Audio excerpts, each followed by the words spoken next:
Bon, alors nous nous trouvons au cinéma Cinétoile à Sifour pour la première projection du film Africa Yoli, dont le réalisateur Christian Philibert se trouve à côté de moi. Il a eu cette gentillesse de venir poser devant notre caméra, humble caméra.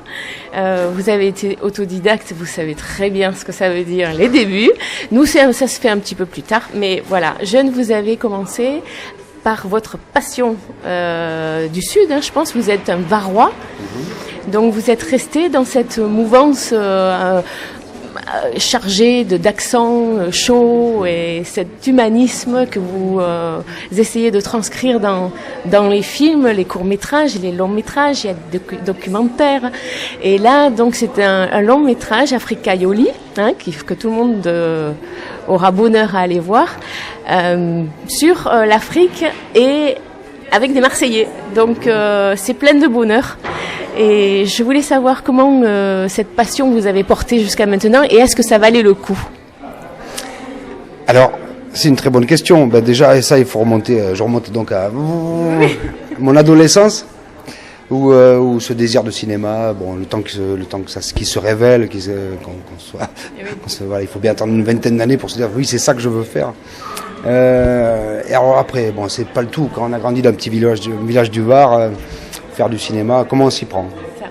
Alors, on nous dit, tout le monde vous dit, faut aller à Paris, faut aller à Paris, faut aller à Paris. Et là, à peu près, pendant de 20 ans à l'âge de 30 ans, je crois que tous les jours, j'entends 10 fois par jour, faut aller à Paris, faut aller à Paris. Et bon, et j'ai pas envie, moi, c'est pas ça que je sens. Je sens que j'ai autre chose à faire, mais alors c'est quoi la solution? Moi, je veux rester ici, je veux tourner des films ici. Parce que je parle des gens d'ici, c'est les gens que je connais. Même quand j'écris les dialogues d'un Parisien, j'ai du mal à écrire. Le langage, le parler parisien, pour moi, c'est pas naturel. Donc on n'a pas le choix. On doit être autodidacte, on doit arriver à se former soi-même. Bon, je peux pas faire d'école, les grandes écoles, parce que la FEMIS ou l'école Lumière, il faut des diplômes, il faut 2 ans bac plus 2. Bon, moi j'ai raté 2 fois le bac, j'y peux rien. Donc je suis coincé. J'ai pas d'autre solution que d'arriver à faire mes propres films. Et donc des courts-métrages. Donc je travaille et puis quand j'ai un peu d'argent, je fais un petit court-métrage.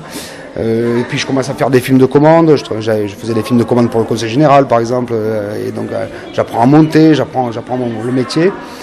Et puis avec les courts-métrages, je fais des festivals, je le présente un peu partout. Et j'ai beaucoup de prix, mais tout ça, je n'arrive toujours pas à passer au long-métrage. Il y a toujours ce problème quand on est loin de Paris, on a un accent en plus. Et en plus, on me parlait mon cinéma a une charge identitaire forte. Et c'est pas très bien vu ça aujourd'hui dans le cinéma français, qui est plutôt quand même parisien. Enfin, le film d'auteur. Il faut dire ce qui est. On parle beaucoup de diversité aujourd'hui en France, mais la diversité des régions, alors que les régions ont des richesses formidables qu'elles pourraient exploiter. Mais non, la culture est trop centralisée en France. Oui, c'est le centralisme total qui n'a pas évolué. Hein, non. Tout à fait. Donc voilà, je suis parti en guerre contre ça. C'est devenu mon cheval de bataille. De dire, je resterai ici, je ferai des films ici. Parce qu'il faut pas croire, il suffit j'ai beau être méridional, si je vais m'installer à Paris, au bout d'un mois ou deux, je vais rêver des mêmes choses que les autres. Je vais faire les mêmes films que les autres.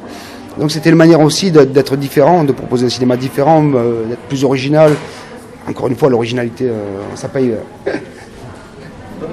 Ça paye pas forcément l'originalité en français. C'est ça. C'est un peu difficile et c'est courageux de... Si on rentre pas dans les cases, bon, mon cinéma ne rentre pas dans les cases, mais c'est voulu, c'est fait exprès. Bien sûr, c'est là votre originalité et puis l'authenticité, de toute façon, elle se paye d'une manière ou d'une autre, ça dure plus longtemps, c'est tout. Je pense, hein, c'est un travail de longue haleine. Pour réussir à s'imposer, on dit alors on fait des courts-métrages, on est primé, mais on nous dit bon, il faut qu'il fasse ses preuves. Hein. Bon, alors on fait un long-métrage, mais comme des pirates, avec rien, hein, les 4 saisons d'Espigoule. Bon, le film trouve son public, ça, mais néanmoins, oui, mais c'est un film bizarre, il faut qu'il fasse ses preuves. Alors je fais Travail d'Arabe, qui est un film, un peu plus classique, de facture. Mais bon, j'ai senti après Travail d'Arabe que j'avais encore des preuves, il fallait encore que je fasse mes preuves. Alors combien de temps je vais être comme ça? À quel moment on va vraiment me laisser travailler? C'est vrai que j'ai besoin de beaucoup plus de liberté que d'autres cinéastes pour travailler.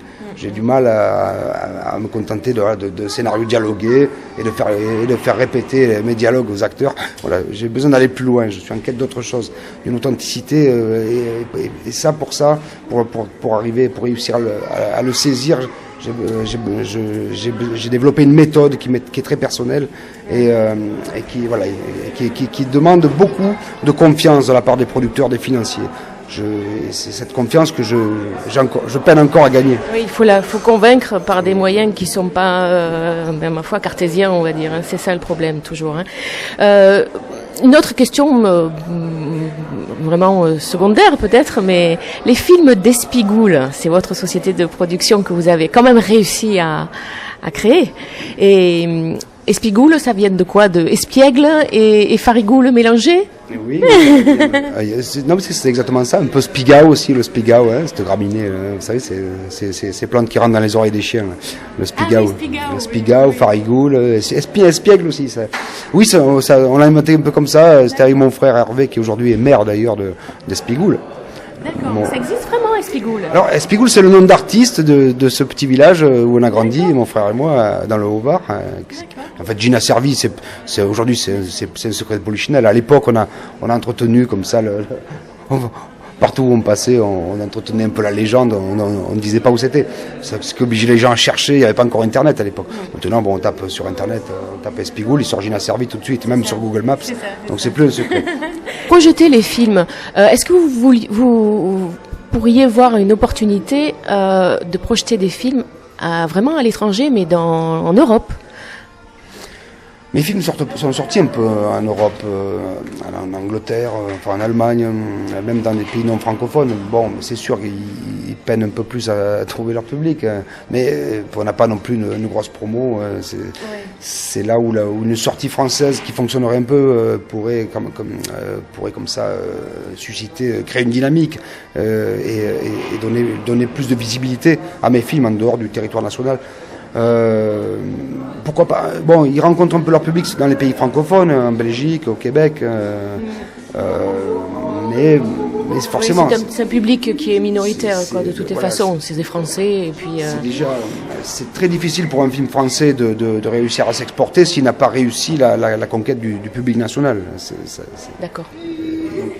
Bon, il faut s'y mettre alors, hein, parce que maintenant, ils commencent les projections.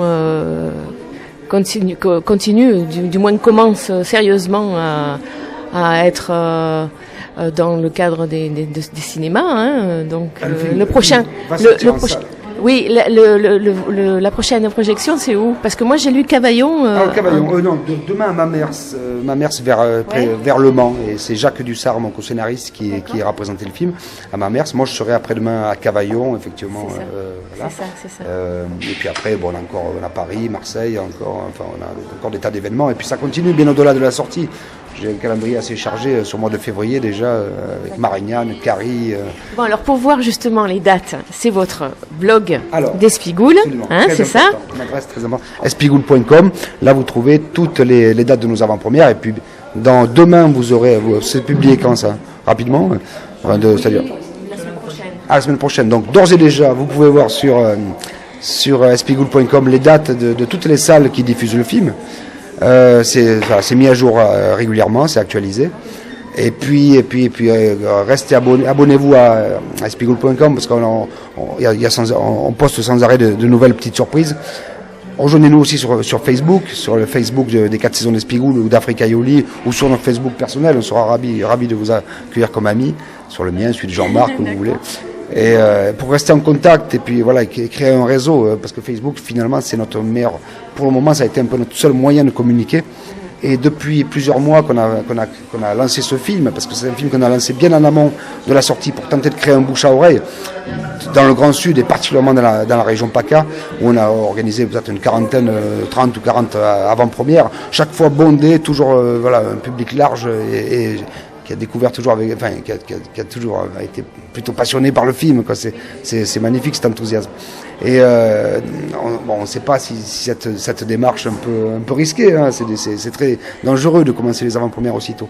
Mais sinon, écoutez, non, c'est les projections, les dates de projection, et puis le contact qu'on peut avoir avec vous, il faut l'entretenir, et puis nous, on va vraiment faire en sorte que beaucoup de monde qui s'intéresse à la Méditerranée vous connaissent.